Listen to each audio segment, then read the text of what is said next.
태국의 한 한식당 몇 명의 여성이 모여 심각한 대화를 나누고 있습니다. 분위기는 무겁고 긴장감이 감돕니다. 그중 한 여성이 눈에 띄게 화가 난 듯 다른 여성에게 말을 던집니다. 너도 이제 그만해. 그렇게 한다고 해서 너한테 좋을 게 뭐가 있어? 너한테는 한국을 누구보다 좋아했잖아. 그런데 지금은 무슨 이유로 반한 감정을 퍼뜨리는 거야? 그녀의 말에는 실망과 분노가 섞여 있습니다. 한때는 가까웠던 친구들 사이에 어떤 갈등이 있는 것일까요? 오늘의 사연 바로 시작합니다. 안녕하세요. 저는 판인시리입니다. 태국 방콕에서 살고 있으며 태국 관광청에서 일하고 있습니다. 저는 태국을 전 세계에 알리는 일을 하고 있어요. 외국 여행사와 협력해 태국의 전통시장 투어나 사원 방문 같은 체험형 관광 패키지를 개발하고 국제관광 박람회에도 참여해 태국 문화를 직접 체험할 수 있는 프로그램을 기획합니다. 외국 언론과의 협력을 통해 태국 문화를 알리는 기사도 작성하죠. 제가 이렇게 사연을 보내는 이유는 최근 태국에서 한국에 대한 반감이 커지고 있다는 소식을 많이들 들으셨을 것 같아서예요. 하지만 말씀드리고 싶은 건 모든 태국인들이 그런 감정을 가지고 있는 건 아니라는 겁니다. 사실 태국은 아시아에서 K-팝 열기가 정말 뜨거운 나라 중 하나거든요. BTS, 블랙핑크 같은 아이돌 그룹은 태국에서 엄청난 인기를 끌고 있습니다. 특히 블랙핑크의 리사는 태국 북동부의 부리람이라는 작은 도시에서 태어났어요. 그곳은 태국 내에서도 빈부격차가 큰 지역 중 하나로 많은 사람들이 성공을 꿈꾸지만 현실적으로 어려운 환경이죠. 리사는 그런 어려운 상황 속에서도 자신의 꿈을 이루기 위해 한국으로 건너가 블랙핑크의 멤버로 성공하게 됐어요. 이 점에서 많은 태국인들은 리사를 단순한 아이돌이 아니라 진정한 영웅으로 생각합니다. 리사의 성공은 나도 할 수 있다는 희망을 심어주었고 그녀는 단지 유명한 가수가 아니라 태국 문화를 세계에 알리는 데에도 큰 역할을 하고 있습니다. 리사가 전통 태국 의상을 입고 태국 문화를 담은 뮤직비디오를 선보였을 때 태국인들은 정말 자랑스러워했죠. 그래서 태국에서는 그녀를 통해 한국에 대한 사랑도 더 깊어졌습니다. 하지만 현재의 상황은 그리 녹록지 않습니다. 태국에서는 한국에 대한 반감이 점점 커지고 있습니다. 이 일이 시작된 건 작년 10월 말 태국의 한 언론사에서 한국 입국을 거부당하는 태국인들이 늘고 있다고 보도하면서부터였습니다. 저도 처음에 이 소식을 듣고 정말 놀랐어요. 태국인들이 한국을 여행하려고 갔는데 무더기로 입국이 거부되었다는 뉴스에 마음이 참 좋지 않았습니다. 마치 한국이 태국을 무시하는 것처럼 느껴졌거든요.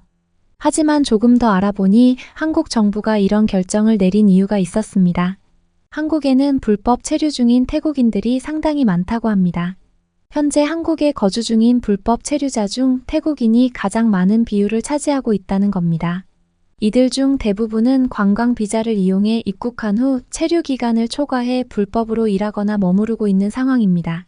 실제로 한국에서 불법 체류하고 있는 태국인의 수가 2015년에는 5만 2천 명에서 작년에는 15만 7천 명으로 급증했다고 하더군요.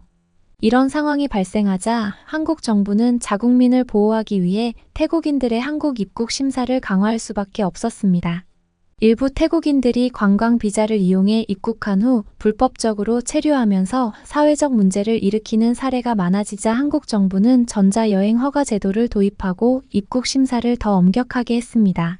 심지어 제주도로 입국한 후 육지로 밀항하는 사례까지 늘어나자 불법 체류 문제를 해결하기 위해 강력한 조치가 필요했던 겁니다. 이러한 상황 속에서 태국 내에서는 한국에 대한 불만과 반감이 빠르게 퍼지기 시작했습니다.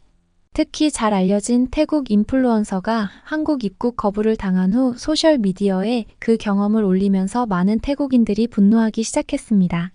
그 후로 여러 태국인들이 자신이 한국 입국을 거부당한 경험을 SNS에 공유하기 시작했습니다.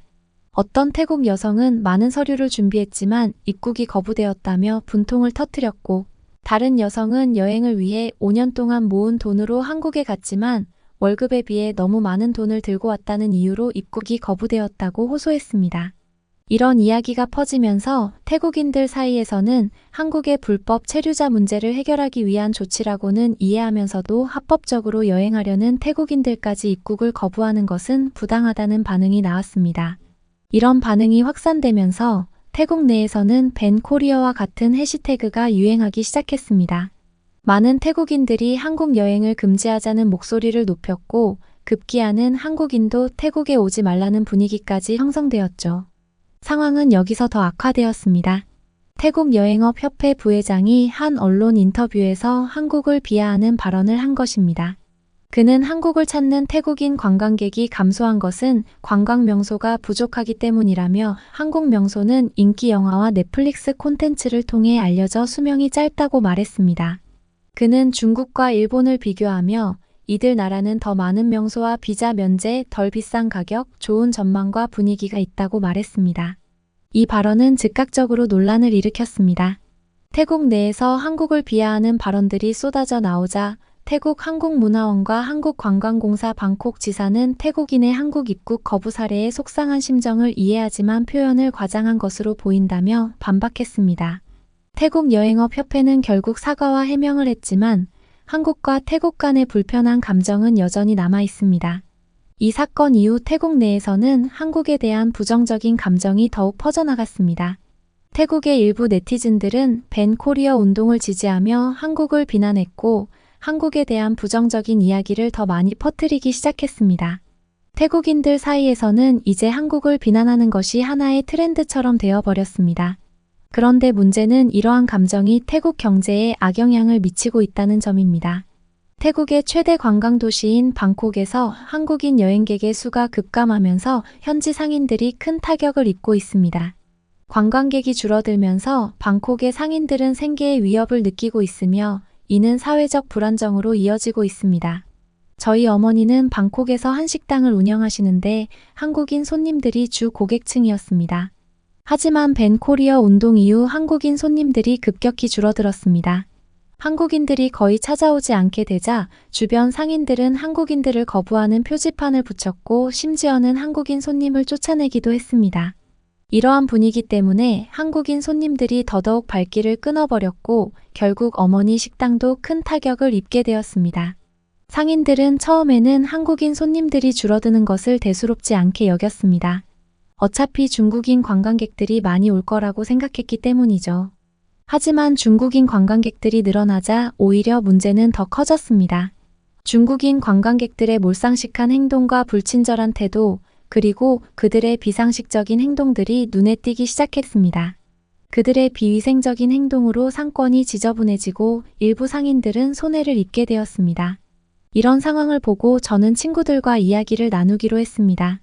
고등학교 시절 절친했던 친구들과 모임을 가졌고 저희 어머니가 운영하시는 식당에서 만나기로 했습니다. 한때는 북적이던 식당이었지만 이제는 손님이 거의 없는 모습을 보며 친구들도 놀랐습니다. 그래서 저는 최근 상황을 설명해 주었습니다. 그때 친구 중 한 명인 카닛이 말했습니다.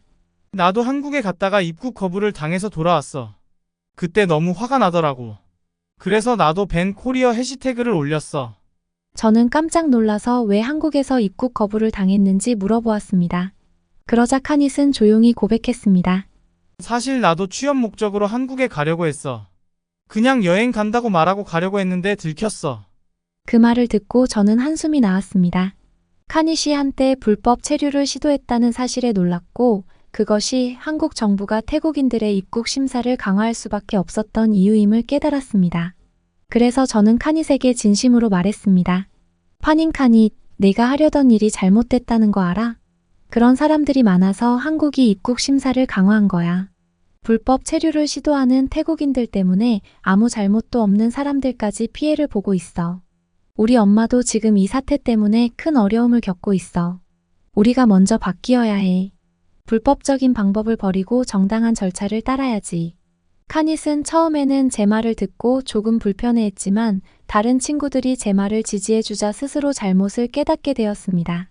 그날 우리는 한동안 대화를 나누었습니다. 지각을 밥 먹듯이 하는 친구 아차가 도착했을 때도 우리는 여전히 이야기를 나누고 있었습니다. 아차는 도착하자마자 또 한 번의 핑계를 댔습니다. 미안해. 이번엔 진짜로 늦을 수밖에 없었어. 중국 때문에 늦었어. 우리 모두는 웃음을 터뜨렸습니다. 하지만 아차는 심각한 표정이었습니다. 아차는 최근 중국 여행을 다녀온 이야기를 시작했습니다. 여행사 직원의 권유로 중국 여행을 선택했는데 그곳에서 최악의 경험을 하고 돌아왔다는 것이었습니다. 호텔은 사진과는 달리 낡고 지저분했고 유명 관광지는 너무 붐벼서 제대로 구경할 수 없었다고 했습니다. 음식도 입에 맞지 않았고 식당 직원들은 불친절하고 비위생적이어서 더 이상 그곳에서 머물 수 없었다고 했죠. 아차의 이야기를 듣고 우리 모두는 아차를 위로했습니다. 그리고 우리는 결심했습니다. 언젠가 다 함께 한국 여행을 가는 것이 목표가 되었고 그날을 위해 돈을 모으기로 했습니다. 한국에서의 멋진 여행을 상상하며 우리는 웃음꽃을 피웠습니다. 한국과 태국 간의 관계는 복잡하고 민감한 문제입니다. 하지만 저는 우리가 서로를 이해하고 존중한다면 모든 갈등을 극복할 수 있을 거라 믿습니다. 태국인들이 한국에서 환영받고 좋은 대접을 받기 위해서는 우리 자신이 먼저 변화해야 합니다. 불법이 아닌 합법적인 방법으로 입국하고 한국의 법과 규칙을 존중하는 것이 중요합니다. 오늘의 사연이 여러분에게도 생각할 거리를 제공했기를 바랍니다. 한국과 태국의 관계 속에서 벌어지는 일들, 그리고 우리의 행동이 얼마나 큰 영향을 미칠 수 있는지를 다시 한번 생각해 보게 됩니다. 불법 체류와 같은 문제는 단순히 개인의 문제가 아니라 국가와 국가 간의 신뢰와 안전에도 영향을 미친다는 것을 기억해야 할 것 같네요. 오늘의 사연이 좋으셨다면 구독과 좋아요를 눌러주세요. 여러분의 구독과 좋아요는 저희에게 큰 힘이 됩니다. 끝까지 시청해주셔서 감사합니다. 다음 영상에서는 더 흥미로운 이야기로 찾아뵙겠습니다.